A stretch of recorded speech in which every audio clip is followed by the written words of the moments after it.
हरियाणा में लगातार कांग्रेस एक्टिव होती हुई नजर आ रही है। जिस तरीके से बात करें, राज्यसभा सांसद दीपेंद्र सिंह हुड्डा लगातार ज्वाइनिंग करवा रहे हैं। चाहे जेजेपी की बात करें, बीजेपी की बात करें, तमाम कार्यकर्ताओं की ज्वाइनिंग हो रही है और जल्द ही आदमपुर के जो कार्यकर्ता हैं वो भी कांग्रेस में शामिल होंगे। हमारे साथ दीपेंद्र सिंह हुड्डा मौजूद हैं। लगातार सर हरियाणा में कांग्रेस और ज्यादा एक्टिव होती हुई नजर आ रही है, क्या कहना चाहेंगे सर? देखिए, सबसे पहले तो जो लोग कांग्रेस में शामिल हो रहे हैं हम धन्यवाद करते हैं।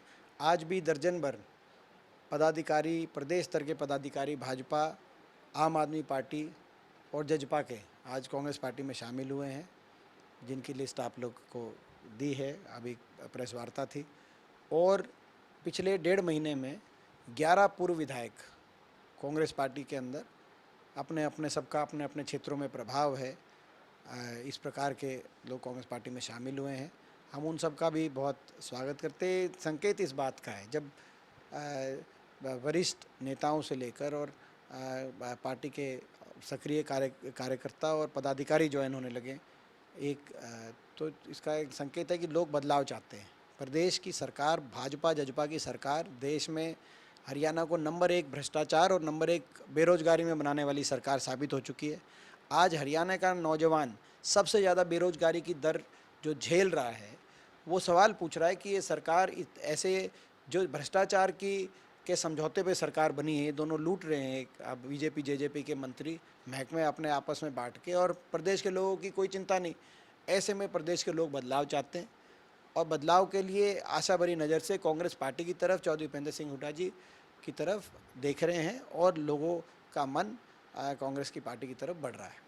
सर बदलाव की बात कर रहे हैं, आदमपुर में भी तमाम जो कार्यकर्ता हैं वो जल्द कांग्रेस में शामिल होंगे। एक तरीके से कांग्रेस आदमपुर में, जो कि कुलदीप बिश्नोई का गढ़ माना जाता है, उनके गढ़ में कहीं ना कहीं सेंधमारनी करने जा रही है। सर किस तरीके से देखते हैं? वहीं दूसरी ओर सर कुलदीप बिश्नोई लगातार पूर्व मुख्यमंत्री भूपेंद्र सिंह हुड्डा को चैलेंज करते हुए नजर आ रहे हैं। पहले वो राहुल गांधी को घेरते थे, अब पूर्व मुख्यमंत्री भूपेंद्र सिंह हुड्डा को घेरते हुए नजर आ रहे हैं। किस तरीके से देखते हैं सर कुलदीप बिश्नोई? देखिए, वो जो हुड्डा साहब का नाम या मेरा नाम ले रहे हैं बार बार, वो स्वतंत्र हैं,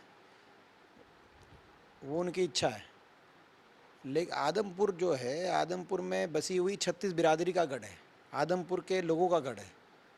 और प्रजातंत्र के अंदर लोगों की जो भावना है उसके अनुरूप लोग फैसला करते हैं। आज प्रश्न इस बात का है, क्या जो वो जिस तरह की राजनीति वो कर रहे हैं, दल बदलने की राजनीति की जा रही है और उनसे जो करवाई जा रही है, भारतीय जनता पार्टी की जो कार्यशैली है, बड़े बड़े करोड़ों की संपत्ति पकड़ो किसी की, उस पर मुकदमे बनवाओ, ईडी के इनकम टैक्स के मुकदमे बनवाओ और उसके बाद जो है आप पार्टी में शामिल कराओ। ये कहते थे कि काला धन लाएंगे भाजपा वाले, अब ये करोड़ों की संपत्ति पकड़ रहे हैं विदेशों में कई लोगों की और उनको ज्वाइन करा रहे हैं। वो काला धन तो ला नहीं रहे, तो काले धन वाले ला रहे हैं। क्या इस प्रकार की राजनीतिक सोच, आदमपुर के लोग इस प्रकार की राजनीतिक सोच क्या स्वीकार करेंगे? और जिस तरीके से लोगों की अनदेखी हुई है इन वर्षों में, ये सारे मुद्दे हैं, ये चुनाव के मुद्दे हैं। हम लोगों के बीच में लेके जाएंगे इन मुद्दों को और लोगों के बीच में हम ये सवाल रखेंगे कि जब प्रदेश में सारे बेईमान एक तरफ इकट्ठे हो रहे हैं, जैसा कि राज्यसभा चुनाव में भी देखा गया, तो क्या प्रदेश में सारे जो ईमानदार हैं, क्या वो एक तरफ इकट्ठे नहीं हो सकते? और आदमपुर के चुनाव का नतीजा हमारे हक में रहेगा। हमें पूरा विश्वास है भाजपा जजपा की सरकार, जो विफल सरकार साबित हो चुकी है, जिस सरकार में इतनी हरियाणा के अंदर रिकॉर्ड बेरोजगारी, हरियाणा के अंदर रिकॉर्ड भ्रष्टाचार, हरियाणा के अंदर रिकॉर्ड क्राइम, कानून व्यवस्था विफलता, हर वर्ग त्रस्त, किसान से लेकर मजदूर तक, छोटे व्यापारी से लेकर कर्मचारी तक। क्या ऐसी सरकार को बदलने के लिए लोग जनादेश नहीं देंगे? आदमपुर से हमें पूरा विश्वास है, हमें जनादेश मिलेगा, आदमपुर से हम जीतेंगे। सर एक आखिरी सवाल, क्या लगता है सर, कुलदीप बिश्नोई ईडी के डर से कहीं ना कहीं बीजेपी में शामिल हुए कि उनको डर था कि दोबारा से छापेमारी हो सकती है? ये तो आप उनसे पूछें, मैं इस बारे में नहीं कुछ कहना चाहता। हाँ, भाजपा की जो कार्यशैली रही है ये पूरे देश में, मैं केवल एक किसी की मैंने व्यक्तिगत बात नहीं, लेकिन पूरे देश में बहुत से उदाहरण ऐसे देखे गए हैं।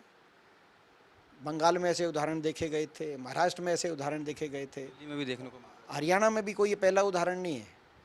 हरियाणा में जमुना पार जो पहुंचा रहे थे, उसके बाद जो बीजेपी की सरकार बना रहे थे, उनके तो बहुत से ऐसे उदाहरण देखे जा रहे हैं पूरे देश में कि सरकारी जांच एजेंसियों के निशाने पे लिया जा रहा है और उन आदमियों को फिर ज्वाइन कराया जा रहा है। क्या ये प्रजातंत्र के हक में है? बाकी उन कि क्यों ज्वाइन किया, किसने क्यों ज्वाइन किया, तो आप उनसे व्यक्तिगत पूछें। बहुत बहुत धन्यवाद सर खबरें अभी तक से बातचीत करने के लिए। तो ये थे राज्यसभा सांसद दीपेंद्र सिंह हुड्डा, जिन्होंने खबरें अभी तक से एक्सक्लूसिव बातचीत की। कैमरामैन जस्सी के साथ राजा पटेल, दिल्ली। खबरें अभी तक।